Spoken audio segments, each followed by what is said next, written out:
माऊली पंढरीची वारी आता मल्हारीच्या दारी आली आहे। कसं आहे वातावरण, काय म्हणतायत वारकरी, काय म्हणतायत तिथले भाविक?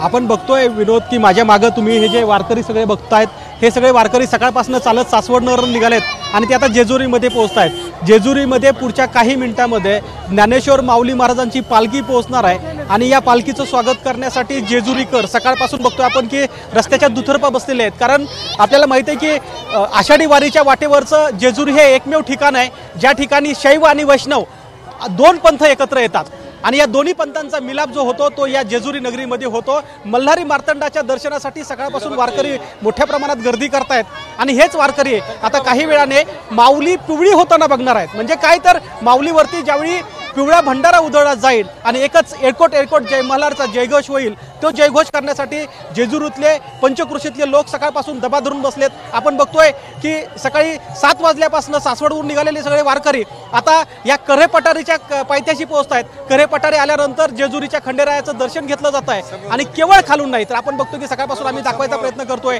की या गडाच्या पायऱ्या चढून वारकरी वर जाऊन दर्शन घेत आहेत। आता काही वेळामध्ये ज्ञानेश्वर माऊली महाराजांची पालखी ही जेजुरीमध्ये पोहोचणार आहे आणि जेजुरीमध्ये पोहोचल्यानंतर याच ठिकाणी जेजुरी नगरपालिकेच्या वतीनं त्यासोबतच देवस्थान कमिटीच्या वतीनं या ठिकाणी ज्ञानेश्वर माऊली महाराजांच्या पालखीचं भव्य असं स्वागत होतं।